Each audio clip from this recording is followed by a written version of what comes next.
Hey guys, Agamemnon. Thanks for tuning in today. This is new footage of the Battlefield 4 beta. It's my first delving into it.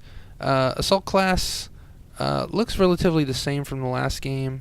They still have that mass, freaking beefy shotgun. They got the M320 separate attachment.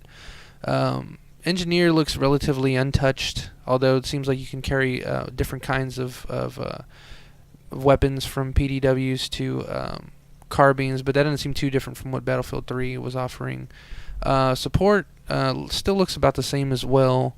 Didn't like they beefed it up too much. But the biggest surprise, I think, for me is the recon. They brought the motion sensors back from Bad Company 2, which was the better choice than what they did for Battlefield 3 with the little placements. They also gave C4 to the recon again, so it's almost like a back to top form from Bad Company 2, which obviously there was nothing wrong with that setup. If anything, they completely nerfed recon, made it useless almost in Battlefield 3 unless all you like to do is camp. So, and I thought that was a mortar strike right there at first, but it just looks like one of those sensors so that you can paint targets for people that have like RPGs or stingers, and they can hit any weapon that you paint laser painter with it. Right here you're seeing the battle packs. Now if you're familiar with Mass Effect 3 multiplayer, that's pretty awesome. The little battle packs you could use per round. I don't know exactly how they're going to work. I haven't seen how they've been used, or how they've been, if they've even been announced in the news segments. But I think that's a really interesting concept. So I'm kind of eager to see how battle packs actually work and how they serve from battle to battle. And if you're able to purchase them, in game, or if you have to purchase them before the game starts, and then set everything to your guy. Right now we're doing a conquest mode. The matchmaking service it was a little confusing at first, but the Battlefield 3 one was as well. As far as matchmaking goes, I think I'm a little more interested to see where they'll go with as far as renting servers out. If they're going to do pretty much the same thing as they did before, and if and how commander mode is going to work, if they're going to be able to manipulate that. Because my whole thinking is commander mode. I guess you get to hit a certain level, and I forget what level it is, and it's kind of mentioned here if you look at the screen. Because I don't know what else you would be looking at. Yeah.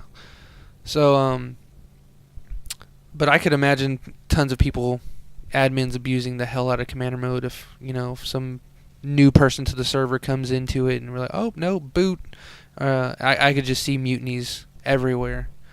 Now the in-game soldier setup, I think it's interesting. It's really hard to read right now because the way it highlights, it's very hard to see where your actual highlighter is unless it's on the weapon that you've actually set. Like you see the MX4, and I was actually on the PP2000, but it's really hard to tell.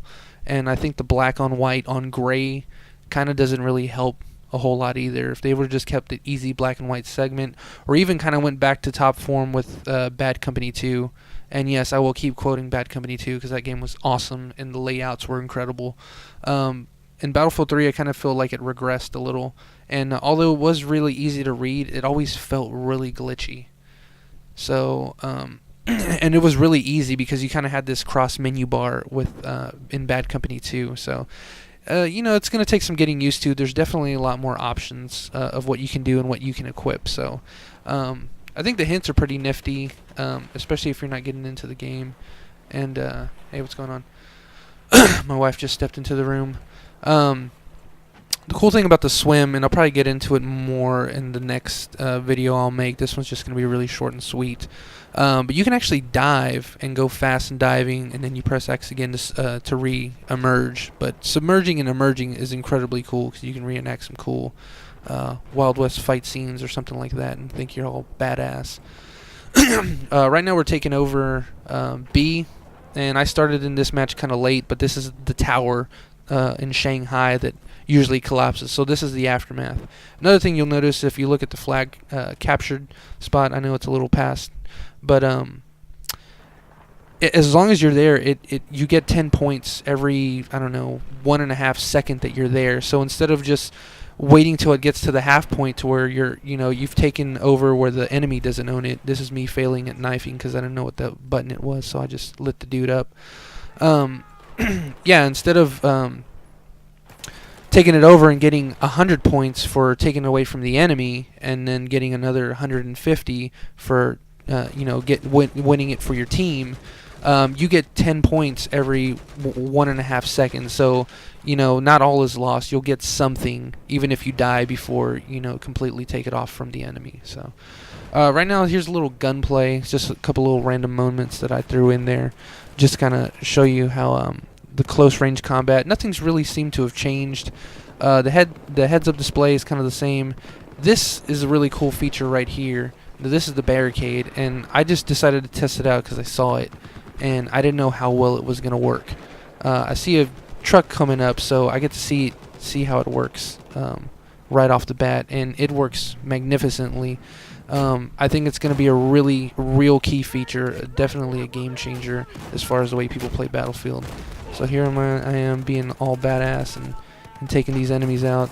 I get the kill assist on that last guy, but yeah, I mean, the action's high pace. If you're infantry, it definitely keeps you in the game because you got to think if that dude's gone, you pretty much have to go back, and then how long will it take for you to see more action. Another thing I noticed here, I kind of passed it up because I keep talking a lot, but when you're repairing vehicles, it seems a little slower. I haven't really been repairing a whole lot in Battlefield 3 lately. I've kind of been working on my assault, so I don't know. Maybe someone else can make that decision. Also, right now, I know it's the beta. It's a little tough to be critical or feel like you're being critical, but that was an easy kill. But if you saw me trying to shoot that guy under the bridge, man, just the sight's either off or something's off, because I swear I killed that guy like 3 times over. The rocket launcher play though, for engineer, I think on this map is like essential. It is so fun. I want to say it's balanced, but I have a feeling people are gonna think that the rocket launcher's OP. But I was going against some pretty choice dudes within the game, and they like to repair. They were really good at repairing stuff. Sorry, I'm getting distracted here by my wife. Ladies will do that to you. And here's another instance where it was really tough. Not only was it tough to kill that guy, but the gun heated up extremely fast. And I think I got the kills. Yeah, I got a squad wipe on that one. But yeah, I don't know, the gunplay right there. And also there's a blind spot, so when you're actually in that vehicle, make sure you got some space between any corners in your truck, because obviously you couldn't see that guy. Another cool thing right there was that it highlights red, almost like when you're using cheats on Counter-Strike or something. So I don't know. Definitely some cool things to look at, but for now, stay tuned for next time. And yeah, everything's about the same. Looks just like Battlefield 3.